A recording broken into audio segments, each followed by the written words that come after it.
নমস্কার, আমি কোয়েল। সাহিত্যেশ্বর চ্যানেলে আপনাদের সকলকে স্বাগত। আমি গত দুদিন ধরে আপনাদের শুনিয়েছি শরৎচন্দ্র চট্টোপাধ্যায়ের লেখা লালু গল্পের প্রথম ভাগ এবং দ্বিতীয় ভাগ। আজ আমি আপনাদের শোনাব লালু গল্পের অন্তিম পর্ব। চলুন তাহলে শুরু করা যাক। আমাদের শহরে তখন শীত পড়েছে। হঠাৎ কলেরা দেখা দিলে তখনকার দিনে ওলা উঠার নামে মানুষে ভয়ে হতজ্ঞান হতো। কারো কলেরা হয়েছে শুনতে পেলে সে পাড়ায় মানুষ থাকতো না। মারা গেলে দাহ করার লোক মেলা দুর্ঘট হতো। কিন্তু সেই দুর্দিনেও আমাদের ওখানে একজন ছিলেন যার কখনো আপত্তি ছিল না। গোপাল খুড়ো তার নাম। জীবনের ব্রত ছিল মরা পোড়ানো।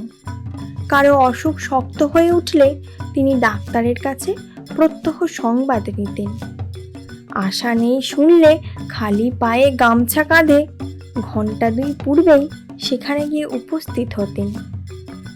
আমরা জন কয়েক ছিলাম তার চেলা। মুখ ভার করে বলে যেতেন, ওরে আজ রাত্রিটা একটু সতর্ক থাকিস, ডাকলে যেন সাড়া পাই। রাজদারে শ্মশানে চ। শাস্ত্রবাক্য মনে আছে তো? আগে আছে বই কি, আপনি ডাক দিলেই গামছা সমেত বেরিয়ে পড়ব। বেশ বেশ, এই তো চাই, এর চেয়ে পুণ্যকর্ম সংসারে নেই। আমাদের দলের মধ্যে ছিল লালুও একজন। ঠিকেদারির কাজে বাইরে না গেলে সে কখনো না বলতো না। সেদিন সন্ধ্যাবেলা বিষণ্ণ মুখে খুড়ো এসে বললেন, বিষ্টু পণ্ডিতের পরিবারটা বুঝি রক্ষে পেলে না। সবাই চমকে উঠলাম। অতি গরিব বিষ্টু ভট্টাচার্যের কাছে বাংলা স্কুলে আমরা ছেলেবেলায় পড়েছিলাম। নিজে সে চিররুগ্ন এবং চিরদিন স্ত্রীর প্রতি একান্ত নির্ভরশীল।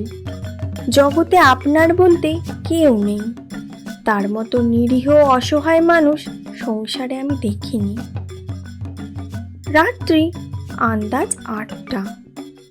দড়ির খাটে বিছানা সমেত পণ্ডিত গৃহিণীকে আমরা ঘর থেকে উঠানে নামালাম। পণ্ডিত মশাই ফ্যাল ফ্যাল করে চেয়ে রইলেন। সংসারে কোনো কিছুর সঙ্গে সে চাহনির তুলনা হয় না, এবং সে একবার দেখলে সারা জীবনে ভোলাও যায় না। মৃতদেহ তোলবার সময় পণ্ডিত মশাই আস্তে আস্তে বললেন, আমি সঙ্গে না গেলে মুখাগ্নির কি হবে? কেউ কিছু বলবার আগে লালু বলে উঠল, ও কাজটা আমি করব। পণ্ডিত মশাই, আপনি আমাদের গুরু, সেই সম্পর্কে উনি আমাদের মা। আমরা সবাই জানতাম শ্মশানে হেঁটে যাওয়া তার পক্ষে অসম্ভব। বাংলা স্কুল মিনিট 5 পথ। হাঁপাতে হাঁপাতে সেটুকু আসতেও তার আধ ঘন্টার বেশি সময় লাগতো। পণ্ডিত মশাই একটু চুপ করে থেকে বললেন, নিয়ে যাবার সময় ওর মাথায় একটু সিঁদুর পরিয়ে দিবি নে লালু? নিশ্চয়ই দেব পণ্ডিত মশাই, নিশ্চয়ই দেব বলে এক লাফ এসে ঘরে ঢুকে কৌটো বার করে আনলেন এবং যত সিঁদুর ছিল সমস্তটা মাথায় ঢেলে দিলে। হরিবোল দিয়ে আমরা গৃহ হতে গৃহিণীর মৃতদেহ চিরদিনের মতো বার করে নিয়ে এলাম। পণ্ডিত মশাই খোলা দোরের চৌকাটে হাত দিয়ে তেমনি চুপ করে দাঁড়িয়ে রইলেন। গঙ্গার তীরে শ্মশান অনেক দূর, প্রায় ক্রোশ 3। সেখানে পৌঁছে যখন আমরা সব নামালাম তখন রাত 2টো। লালু খাট ছুঁয়ে মাটিতে পা ছড়িয়ে বসল। কেউ কেউ যেখানে সেখানে শ্রান্তিতে চিত হয়ে শুয়ে পড়ল। শুক্লা দ্বাদশীর পরিস্ফুট জ্যোৎস্নায় বালুময় বহুদূর বিস্তৃত শ্মশান অত্যন্ত জনহীন। গঙ্গার ওপার থেকে কনকনে উত্তরে হাওয়ার জলের ঢেউ উঠেছে। তার কোনটা লালুর পায়ের নিচে পর্যন্ত আছাড় খেয়ে খেয়ে পড়ছে। শহর থেকে গরুর গাড়িতে পোড়াবার কাঠ আসে। কি জানি সে কতক্ষণে পৌঁছাবে এসে। 8 ক্রোশ দূরে পথের ধারে ডোমেদের বাড়ি। আসার সময় আমরা তাদের হাঁক দিয়ে এসেছি, তাদের আসতেই বা না জানি কত দেরি। সহসা গঙ্গার ওপারে দিগন্তে একটা গাঢ় কালো মেঘ উঠে প্রবল উত্তরে হাওয়ায় হু হু করে সেটা এপারে ছুটে আসতে লাগলো। গোপাল খুড়ো সভয়ে বললেন, লক্ষণ ভালো ঠেকছে না রে, বৃষ্টি হতে পারে। এই শীতে জলে ভিজলে আর রক্ষে থাকবে না। কাছে আশ্রয় কোথাও নেই, একটা বড় গাছ পর্যন্ত না। কতকটা দূরে ঠাকুর বাড়ির আমবাগানে মালীদের ঘর আছে বটে, কিন্তু অতখানি ছোটা সহজ নয়।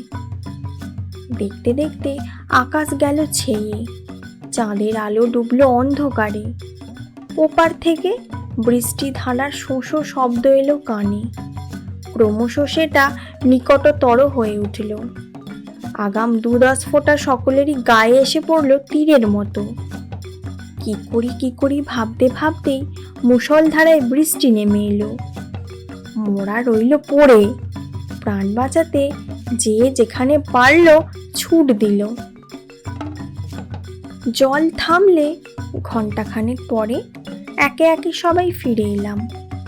মেঘ গেছে কেটে, চাঁদের আলো ফুটেছে দিনের মতো।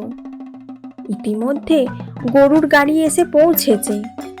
গাড়োয়ান কাঠ এবং শবদাহের অন্যান্য উপকরণ নামিয়ে দিয়ে ফিরে যাবার উদ্যোগ করছে, কিন্তু ডোমদের দেখা নেই। গোপাল খুড়ো বললেন, ও ব্যাটারা ওই রকম, শীতে ঘর থেকে বেরুতে চায় না। মণি বললে, কিন্তু লালু এখনো ফিরলো না কেন? সে যে বলছিল মুখে আগুন দেবে, ভয়ে বাড়ি পালালো না তো? খুড়ো লালুর উদ্দেশ্যে রাগ করে বললেন, ওটা ওই রকম। যদি এতই ভয়, মরা ছুঁয়ে বসতে গেলি কেন? আমি হলে বজ্রাঘাত হলেও মরা ছেড়ে যেতাম না। ছেড়ে গেলে কি হয় খুড়ো? কি হয়? কত কি, শ্মশান ভূমি কিনা? শ্মশানে একলা বসে থাকতে আপনার ভয় করতো না? ভয় আমার? অন্তত 1000টা মরা পুড়িয়েছি জানিস। এরপরে মণি আর কথা কইতে পারলে না, কারণ সত্যই খুড়োর গর্ব করা সাজে। শ্মশানে গোটা 2 কোদাল পড়েছিল। খুড়ো তার একটা তুলে নিয়ে বললেন, আমি চুলোটা কেটে ফেলি, তোরা হাতাহাতি করে কাঠগুলো নিচে নামিয়ে ফেল। খুড়ো চুলি কাটছেন, আমরা কাঠ নাবিয়ে আনছি। নড়ু বললে, আচ্ছা, মরাটা ফুলে যেন 2 গুণ হয়েছে না?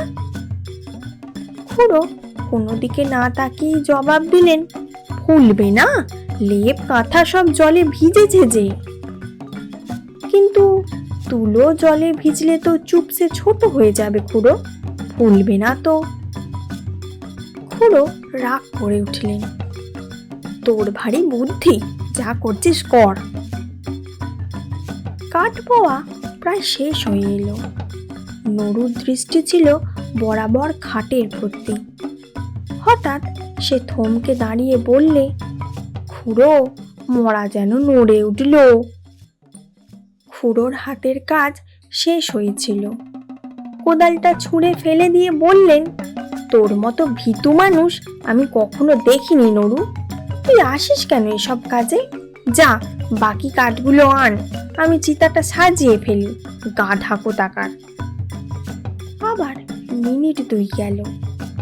এবার মণি হঠাৎ চমকে উঠে 5-7 পা পিছিয়ে দাঁড়িয়ে সভয়ে বললে, না খুড়ো, গতিক ভালো ঠেকছে না, সত্যি মরাটা যেন নড়ে উঠল।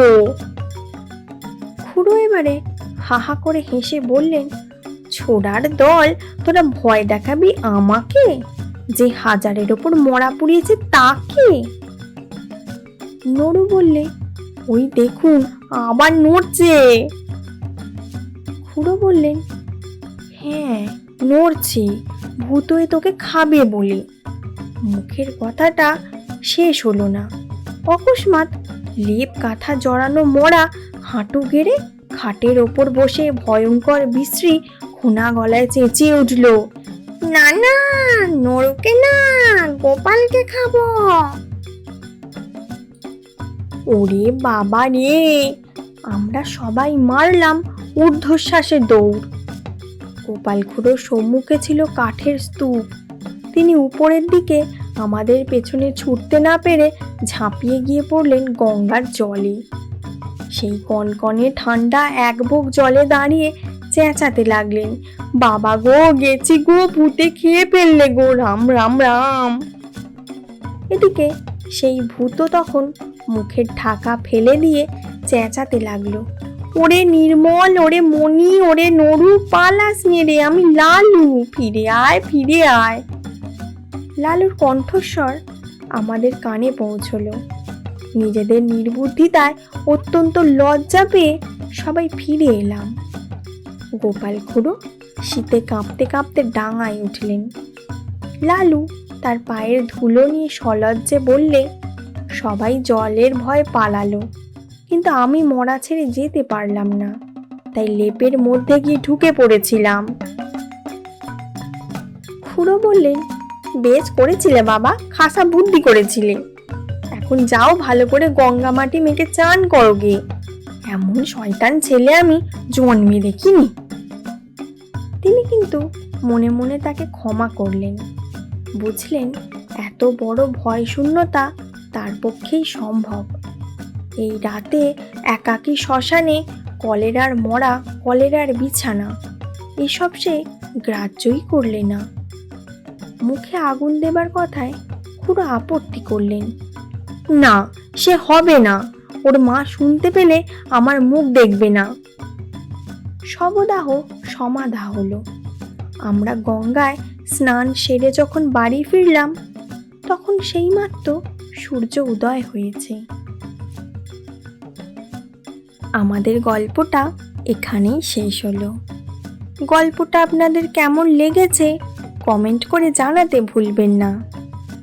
আর যদি ভালো লাগে চ্যানেলটিকে সাবস্ক্রাইব করে এবং একটি লাইক দিয়ে আমার পাশে থাকবেন। আবার দেখা হবে নতুন কোনো লেখকের নতুন কোনো গল্প নিয়ে। আজ তবে আসি।